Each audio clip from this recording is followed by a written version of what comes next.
Bonjour à toutes et à tous. Êtes-vous sûr de connaître tous les détails du combat victorieux de David contre Goliath, tel qu'il est raconté dans la Bible? Premier livre de Samuel, chapitres 16 et 17. Pour moi, c'est une histoire qui m'inspire et qui me donne du courage, depuis 4 longues années. Depuis 2016 en effet, je mène un combat acharné contre une entreprise de harcèlement moral, vertical et horizontal, dans l'Académie de Reims. Et si vous me découvrez aujourd'hui, je m'appelle Jocelyne Chassard et je suis professeure en documentation dans l'enseignement public depuis près de 30 ans. Et puisque la chaîne que j'ai créée il y a un peu plus de 2 mois a pour but de lancer l'alerte sur le harcèlement moral dans l'éducation nationale, mais aussi d'informer sur les moyens de lutter contre ce fléau, eh bien aujourd'hui, j'ai eu envie de partager avec vous la leçon de foi et de courage du jeune David face au géant Goliath. Alors, retenez bien l'exhortation que j'ai affichée derrière moi et regardez le générique.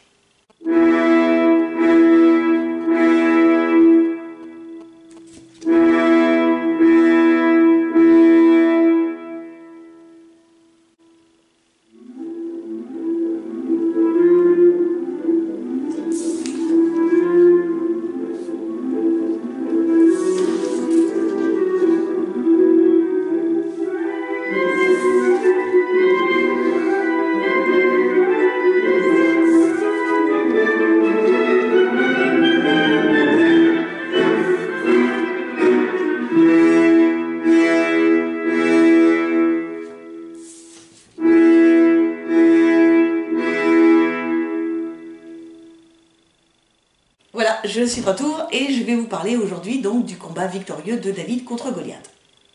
Alors cette vidéo est dédiée à une personne spéciale qui est la 45e abonnée de ma chaîne YouTube.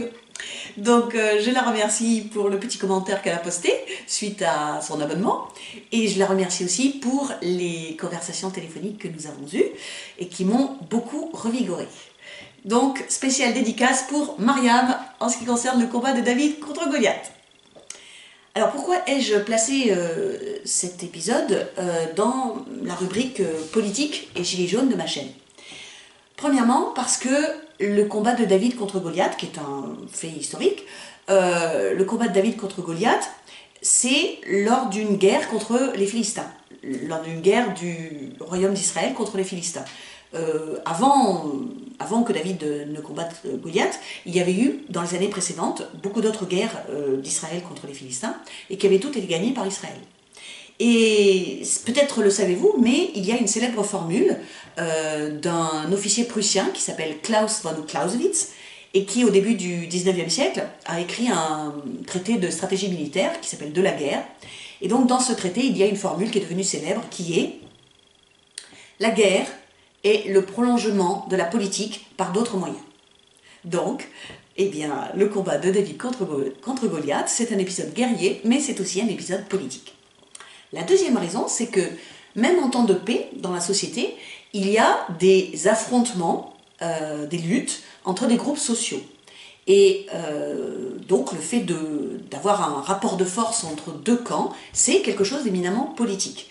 Et là, je vais vous citer une autre personne très célèbre, enfin beaucoup moins connue que Clausewitz, mais elle est quand même très importante. Donc c'est une féministe états-unienne qui s'appelle Kate Millett. Je vais vous montrer son livre à l'écran. Donc son livre s'appelle « La politique du mal ». Donc c'est un livre qui examine comment l'idéologie patriarcale a colonisé une certaine littérature, une certaine frange de la littérature, écrite par des hommes bien sûr. Et donc le livre de Kate Millett a été écrit en 1969.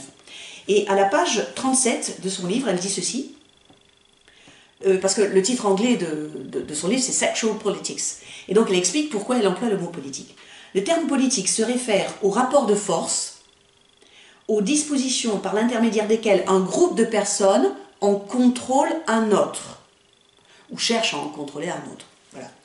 Et donc, étant donné que dans mon combat individuel contre les hiérarques de l'administration, de l'Académie de Reims, eh bien, c'est un rapport de force, si vous voulez, entre d'une part l'administration, donc le camp de l'administration, qui dispose de beaucoup de moyens pour contrôler un autre groupe qui est les administrés.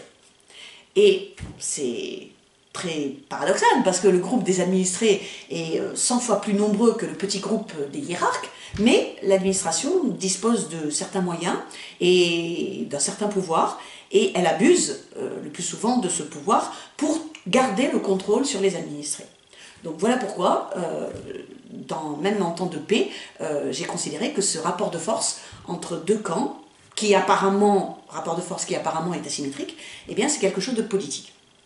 Et puis la troisième raison, c'est que l'exemple du combat de David contre Goliath est vraiment très très inspirant pour moi depuis 4 ans, depuis 2016, c'est-à-dire depuis le moment où j'ai commencé de combattre la placardisation et le harcèlement d'une cheffaillonne du collège de Grand-Pré dans les Ardennes, et à partir du moment où j'ai porté plainte contre elle au pénal pour harcèlement moral le 1er juillet 2016. Et donc, depuis 4 ans, c'est un exemple qui me donne du courage, auquel je me réfère très très souvent, parce qu'il est l'antithèse totale d'un autre slogan dissuasif qui est le combat du pot de terre contre le pot de fer. Ça, c'est quelque chose que j'ai entendu très très souvent depuis 4 ans par des personnes qui ne croyaient pas que je pourrais gagner et qui voulaient en gros me décourager. Donc c'était Jocelyne, tu comprends pas, tu te rends pas compte, l'administration c'est un rouleau compresseur, voilà, tu es le pot de terre contre le pot de fer et tu vas te briser en essayant de tenir tête à l'administration. Voilà. Donc comme je suis d'un naturel très optimiste, eh bien, ce slogan m'a toujours révulsé, et à la place, eh bien, je cite toujours l'exemple de David contre Goliath. Et donc, il y a environ un mois, j'ai eu l'idée de relire vraiment attentivement le texte biblique. Donc il s'agit du premier livre de Samuel dans la Bible, et plus précisément des chapitres 16 et 17. Et quand je l'ai relu, alors là j'ai découvert des aspects de cet épisode que je ne connaissais pas du tout, et donc j'avais envie de partager avec vous mon interprétation de cet épisode. Mais c'est pas que la mienne d'ailleurs, elle se retrouve dans d'autres interprétations. Mais j'avais envie de vous raconter cette histoire qui me donne toujours du courage. Voilà. Alors, avant de parler, du combat de David contre Goliath, il faut connaître 2 épisodes précédents dans la vie de David. Le premier se situe lorsqu'il était au seuil de l'adolescence, peut-être entre 10 et 13 ans, par là quoi. Et donc c'est l'épisode de l'onction par Samuel. Samuel était un prophète. Et le deuxième épisode se situe un petit peu plus tard, peut-être qu'il avait 14, 15, 16 ans, et là c'est le moment où il a été appelé auprès du roi d'Israël pour le réconforter. Voilà. Donc je vais rapidement parler des deux, et après je viendrai au combat de David contre Goliath. Alors, l'onction. Au moment où vivait David, eh bien, il y avait un roi d'Israël qui s'appelait Saül. Et donc ce roi avait été choisi par Yahvé. Donc pour parler du Dieu d'Israël dans la Bible, je vais dire toujours Yahvé. Donc il avait été choisi par Yahvé, et il avait protégé son peuple à plusieurs reprises. Je vous ai dit, il avait par exemple livré bataille aux Philistins et il avait gagné, et à d'autres peuples aussi. Mais le problème, c'est que Saül avait une certaine défectuosité morale, et à un moment donné, Yahvé lui a retiré sa confiance. Et à ce moment-là, Yahvé a dit à Samuel, donc un prophète Samuel, il lui a dit, écoute, voilà, j'ai retiré ma confiance dans Saül, je l'ai rejeté, et il me faut trouver quelqu'un pour lui succéder.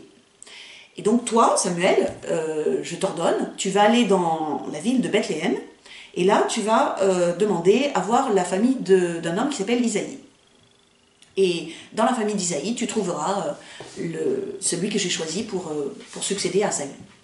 Donc Samuel se rend à Bethléem, et là il demande à voir Isaïe, et il lui dit pas pourquoi il est venu, hein. Et donc il lui demande de lui montrer ses fils. Donc Isaïe avait 8 fils. Et donc arrive le premier fils. Vous connaissez dans la Bible l'importance du droit d'aînesse, donc évidemment c'est l'aîné qui est montré à Samuel en premier. Et donc ce garçon, ce jeune homme, s'appelait Eliab.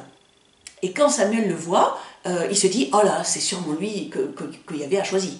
Parce que Eliab, c'est le type même du mec viril. C'est-à-dire, il est grand, il est costaud, il va sûrement devenir un soldat. Enfin voilà, il est bien découplé, bien charpenté. Ok, très viril. Et donc Samuel se dit, c'est sûrement lui. Et là, il y a une petite voix dans sa tête, donc c'est Yahvé qui lui dit, non, non, pas du tout, non, non, c'est pas lui, c'est pas lui. Lui, je l'ai rejeté, comme Saül. Et Yahvé dit quelque chose de très important, il dit, les êtres humains ont l'habitude de juger par l'apparence extérieure, mais moi, je juge par le cœur. Moi, je regarde l'intérieur. Et donc, lui, l'aîné, c'est pas lui. Donc Samuel dit à Isaïe, ben, envoie-moi tes autres fils. Et donc le deuxième, le troisième, le quatrième, le cinquième, le sixième, le septième, toujours la petite voix de Yahvé qui dit à Samuel, non, non, c'est pas lui. Alors Samuel, il est quand même très perplexe, parce qu'il s'est dit quand même, Yahvé, il m'a pas envoyé ici pour rien. Et donc il demande à Isaïe s'il n'a pas un autre fils. Et Isaïe dit, ben oui, j'ai le dernier, mon petit dernier, mais il est très très jeune, et puis là, il est en train de garder le troupeau de brebis. Et Samuel lui dit, bah, fais-le venir. Et là, quand David arrive, paf, Yahvé dit à Samuel, c'est lui. Et c'est très important, parce que David, à ce moment-là, représente, comment dire, l'antithèse de Eliab. Donc, le frère aîné, Eliab, le fils, le frère puiné, David, le dernier-né. C'est l'antithèse, c'est-à-dire que d'abord il est jeune, il n'est pas très costaud, alors il est dit dans la Bible qu'il a les cheveux clairs par rapport à ses frères qui ont les cheveux noirs, et donc personne ne s'attendrait à ce que ce soit ce gamin quoi, qui soit choisi par Yahvé pour succéder à Saül sur le trône d'Israël. Mais c'est bon, Samuel il a entendu la voix, donc il fait l'onction, c'est-à-dire qu'il a apporté avec lui une corne dans laquelle il y a une huile, sacrée bien sûr, et donc il verse l'huile sur la tête de David, et par cette cérémonie officielle, solennelle, eh bien, David, il sait en quelque sorte, déjà à cet âge-là, qu'il y a un destin qui l'attend. Mais il y a un autre personnage aussi qui n'est pas très content que David ait été choisi, c'est bien sûr Eliab. Parce que vous vous doutez bien que Eliab, pour lui, c'était du tout cuit. Je veux dire, c'est lui l'aîné, voilà, c'est lui qui doit, c'est à lui que doit revenir l'honneur. Pas du tout. Donc vous imaginez bien que Eliab en a conçu de la frustration, de la rancœur et de la jalousie. Donc ça, c'est le premier épisode. Quelques années plus tard, eh bien, David est convoqué chez le roi Saül parce que Saül, donc je vous ai dit, il est moralement défectueux. Et donc il a des tourments moraux. Donc dans la Bible, c'est dit qu'il a des démons qui le tourmentent. Et il ne sait pas comment s'en débarrasser. Et il y a des personnes autour de lui, dans sa cour, qui lui disent, bah écoute, on a entendu dire qu'à Bethléem, il y avait un jeune homme, fils d'Isaïe, qui jouait très, très bien de la lyre, et peut-être que ça pourrait t'aider. Donc il fait venir David à sa cour, et là, effectivement, le fait que David joue de la lyre et lui chante des chansons, eh bien ça calme Saül. Et donc, régulièrement, David va venir à la cour du roi pour le réconforter et pour amoindrir ses tourments psychologiques ou moraux ou mentaux, tout ce que vous voulez. Mais ce qui est important de comprendre à ce moment-là, c'est que David ne reste pas à la cour de Saül. Et là c'est important parce que ça montre que moralement, justement, ce n'est pas quelqu'un d'opportuniste, ce n'est pas quelqu'un d'ambitieux et ce n'est pas quelqu'un qui désire s'incruster à la cour du roi. Il aurait très bien pu profiter de ce que la musique qu'il jouait apportait un réconfort au roi pour lui demander d'autres faveurs, mais pas du tout. Et donc, en fait, pendant quelques années, il va faire des allers-retours entre Bethléem, où il continue de garder le troupeau de brebis de son père, et puis la cour du roi. Salut. Voilà. Et on arrive donc à l'épisode crucial.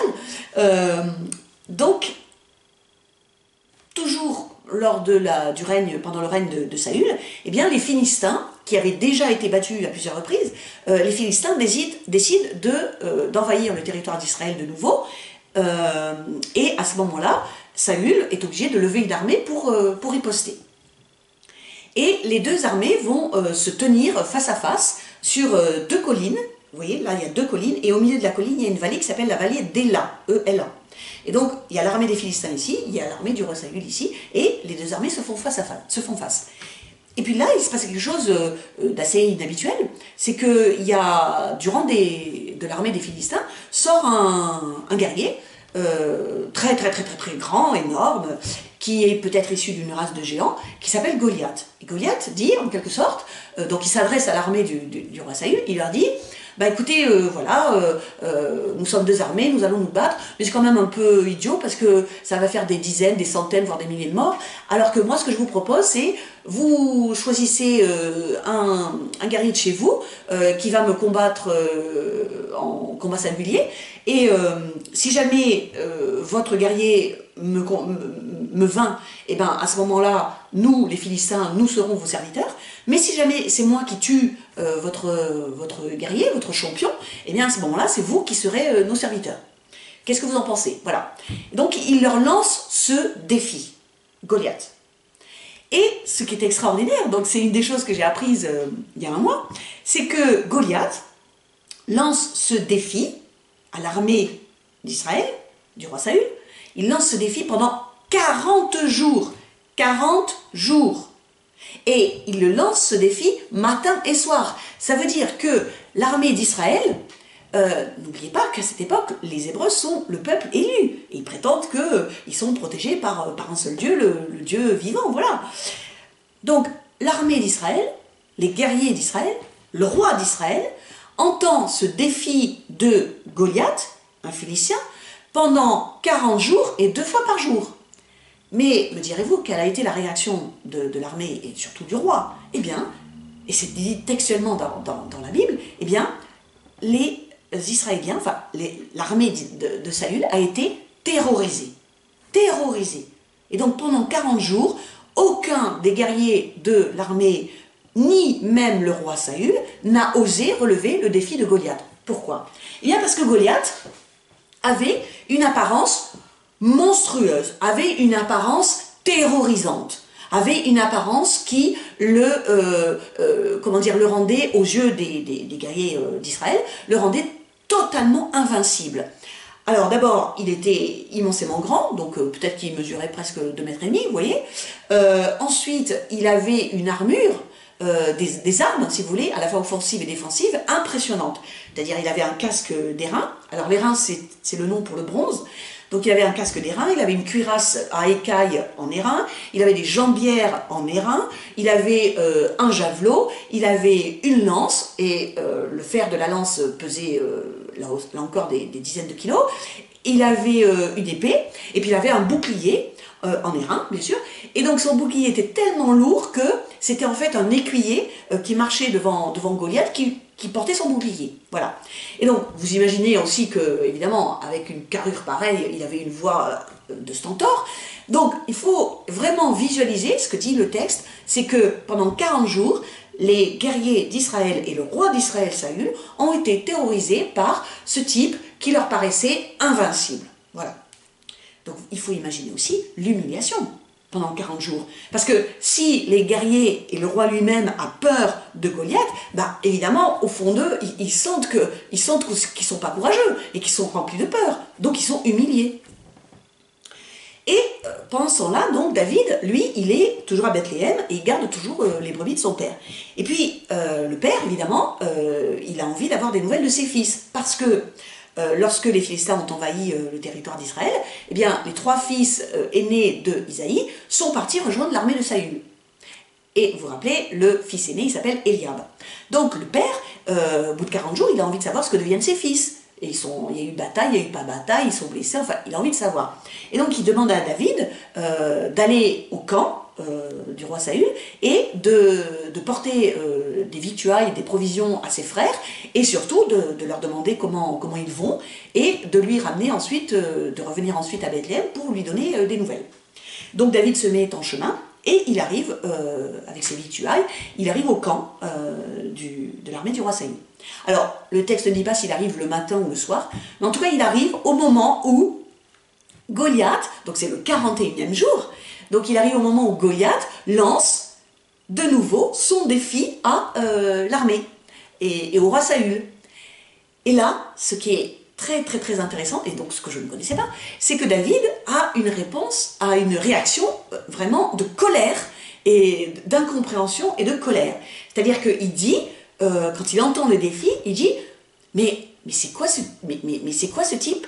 Et plus précisément, il dit, mais c'est quoi ce Philistin? C'est qui ce Philistin, cet incirconcis, qui ose insulter, qui ose défier l'armée du Dieu vivant?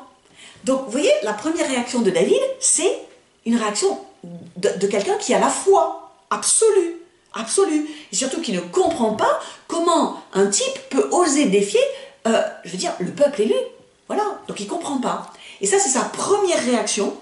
Et quand il dit ça, quand il dit ça, il a retrouvé ses frères. Hein. Donc il y a ses frères à côté de lui, et puis il y a évidemment les autres guerriers, les autres soldats de l'armée. Et donc quand les autres entendent ça, eh bien ils lui disent, ben écoute, c'est Goliath, voilà, il nous défie depuis 40 jours, et le roi Saül, il a promis à celui qui oserait combattre Goliath, il a promis premièrement des richesses énormes, il a promis deuxièmement de lui donner sa fille en mariage, et troisièmement, il a promis que la famille de celui qui oserait combattre Goliath, et qui le vaincrait bien sûr, serait exempte de tout impôt par la suite. Donc ça, c'est la réaction des gens qui sont autour de David. Mais il y a la réaction très intéressante du frère aîné de David, donc Eliab. Et là, on a la confirmation de ce que Yahvé avait dit à Samuel. Vous vous rappelez, il avait dit, ben non, pas lui.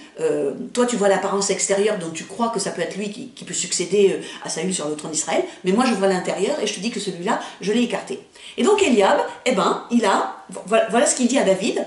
Il dit, mais d'abord, pourquoi tu es là, toi? Hein, pourquoi tu es venu ici? Pourquoi tu as quitté, quitté le troupeau de brebis de notre père? Tu as failli à ton devoir. Et puis d'autre part, je te connais bien, hein, j'ai bien vu qui tu étais. Hein, tu as une belle figure comme ça, mais dans ton cœur, je sais bien que tu es orgueilleux et puis tu es plein de malice. Et en fait, tu es venu là uniquement pour regarder la bataille. Donc en gros, Eliab, le frère aîné, qui, je vous l'avais dit, devait être depuis plusieurs années rongé par la jalousie, donc Eliab laisse éclater sa jalousie et il accuse David d'être orgueilleux, d'être ambitieux et puis de vouloir presque assister en voyeur à la bataille. Voilà.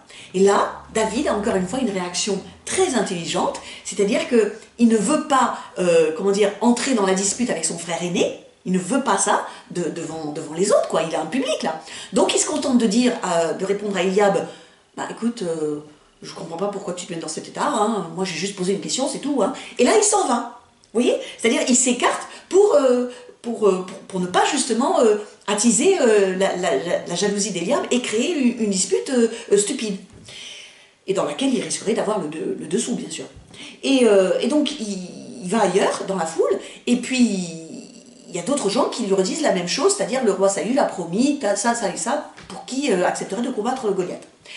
Et évidemment, la réaction, offusquée, outragée de David, qui montre qu'il n'a pas peur, n'est pas passée inaperçue, et comme la rumeur, l'a propagée jusqu'au roi Saül. Et donc le roi fait venir David près de lui, et parce qu'il veut savoir qui a l'air de ne pas avoir peur de mourir de peur devant Goliath. Et donc là, le texte ne dit pas si Saül reconnaît David, c'est-à-dire celui qui venait jouer de la lyre pour le réconforter, ça on ne dit pas. En tout cas, il dit, mais tu es qui toi? Regarde-toi, tu n'es qu'un chevrier, tu es un tout jeune homme, tu peux pas quand même espérer combattre ce géant, ce guerrier expérimenté de Goliath, tu vas te faire massacrer. Et là, encore quelque chose que j'ai découvert, David répond à Saül, il répond deux choses. Premièrement, mais attends, moi je sais que, je crois en Dieu, j'ai foi dans notre Dieu. Donc tu sais très bien comme moi que notre Dieu, il a déjà protégé notre peuple. Donc je vois pas pourquoi j'aurais peur de quelqu'un qui ne fait pas partie de notre peuple, qui est juste un incirconcis, un mécréant, quoi. Première chose, donc il réaffirme sa foi, et deuxièmement, il lui dit, et puis, tu sais, faut pas juger par l'apparence, hein, moi je suis chevrier, c'est vrai, mais quand je garde le troupeau dans la nature, eh bien, il est possible que je rencontre des bêtes sauvages, et j'en ai déjà rencontré. Et d'ailleurs, il est arrivé quelquefois qu'il y ait des ours ou des lions qui viennent pour chipper un petit agneau. Eh bien, je les ai poursuivis, l'ours et le lion, je les ai poursuivis et je leur ai enlevé le petit agneau de leur gueule. Et c'est Dieu qui m'a protégé des griffes à la fois de l'ours et de lion, et je les ai vaincus. Voilà. Donc, non, moi j'ai confiance, je peux le faire. Alors, Saül, eh bien, il est convaincu. Alors, le texte ne dit pas si Saül, comme Eliab, éprouve à l'intérieur une sorte de jalousie vis-à-vis de ce jeune homme qui, en gros, qui lui dit, bah, toi, t'es pas à l'auteur, quoi. Il lui dit pas, mais enfin, c'est ce que ça veut dire. Et Saül accepte que David soit le champion, et il lui dit, bah, écoute, je vais te donner mes armes. Donc ça, c'est un honneur, hein. Et il lui donne donc son casque, son armure et son épée. Sauf que, ben déjà David, il n'a pas la carrure de Saül. Parce que Saül, il faut savoir aussi que c'était un roi guerrier et qu'il dépassait en stature d'une tête tous les hommes de son armée. Donc David, lui, c'est un frêle jeune homme, entre guillemets, hein, en comparaison. Et donc quand Saül lui donne l'armure, le casque et l'épée, eh bien en fait... David se trouve d'une part écrasé, parce que c'est trop lourd, et d'autre part, il se retrouve totalement engoncé dans ça. Il ne sait absolument pas comment se mouvoir. Il n'a absolument pas l'habitude. Et ça l'handicape plus qu'autre chose. Donc, David, encore une réponse intelligente, il décide de renoncer à cette arme guerrière, à cet accoutrement guerrier, et il dit à Saül, non, moi ça ne va pas, moi je vais y aller comme je suis, comme j'ai combattu le lion et l'ours, et donc il y va avec son bâton de chevrier, et puis il a sa gibecière, et dans sa gibecière, il met sa fronde et 5 pierres polies qu'il a trouvées dans le ruisseau. Et ça c'est important, parce que ça montre que il a tellement foi, si vous voulez, dans le Dieu qui va le protéger, qu'il l'a déjà protégé et qui va encore le protéger, qu'il va utiliser les armes qu'il utilise d'habitude. Et ce sont des armes naturelles, un bâton, des pierres et une fronde. Voilà.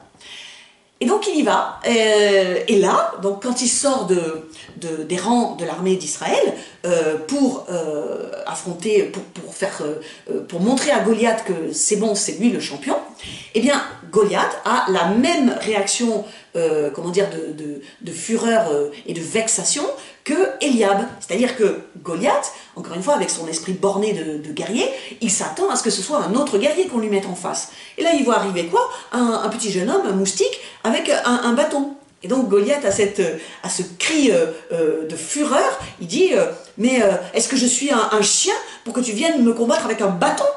Vous voyez? Donc déjà Goliath, il perd un tout petit peu de sa capacité de combattre parce qu'il se laisse aveugler par la colère.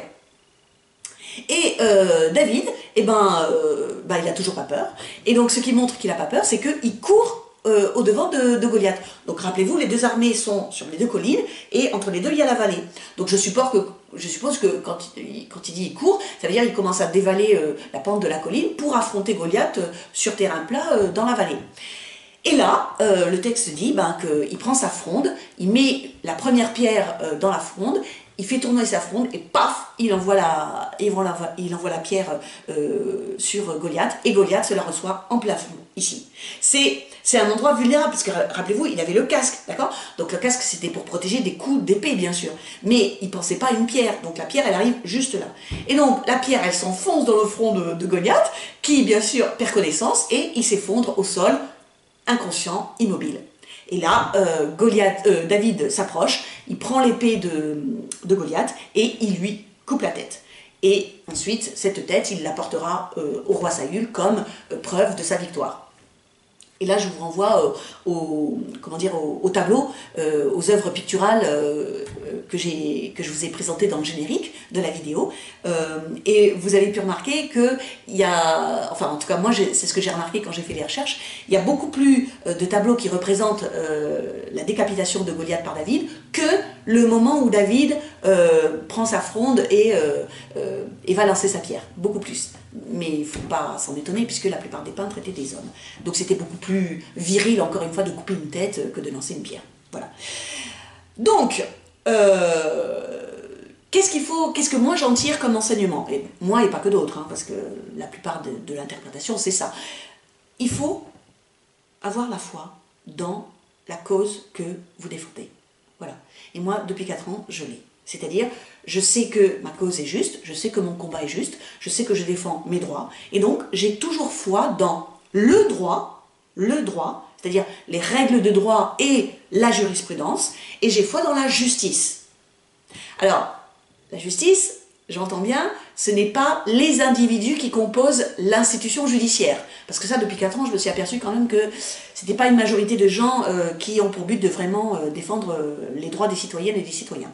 Mais la justice en tant que principe. Voilà. Moi, j'ai une foi absolue dans le droit et la justice. Deuxième chose, deuxième interprétation, deuxième enseignement qu'on peut tirer, c'est que c'est pas la peine d'utiliser des armes sophistiquées ou des armes guerrières, c'est pas la peine. Il faut utiliser des armes qui nous sont familières, des armes qui nous sont naturelles, des armes avec lesquelles on se sent à l'aise. Et pour moi, c'est le droit, c'est-à-dire les textes de droit, mes droits, les textes qui protègent mes droits en tant que fonctionnaire d'État, et ma plume. Parce que malheureusement et heureusement, depuis 4 ans, j'ai été amenée à écrire des dizaines et des centaines de pages. Voilà. Et la quatrième arme qui m'est naturelle, c'est de demander de l'aide aux personnes qui ont la capacité de me donner soit du réconfort, soit du courage, soit des bons conseils, soit de l'aide juridique, voilà. Et donc,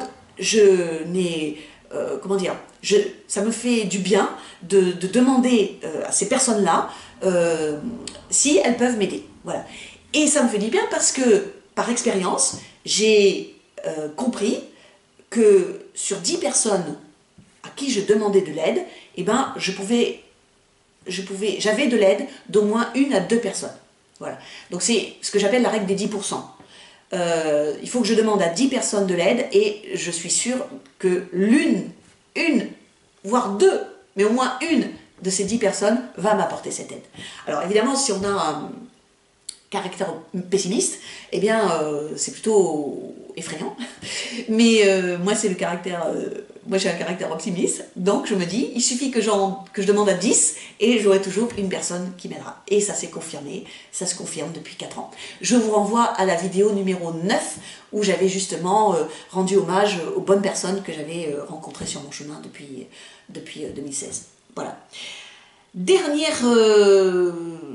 enseignement à tirer de cette histoire, donc qui est millénaire, c'est qu'elle est toujours d'actualité. Dans le générique de fin, vous verrez un dessin actuel qui représente, avec des personnages actuels, le combat de David contre Goliath.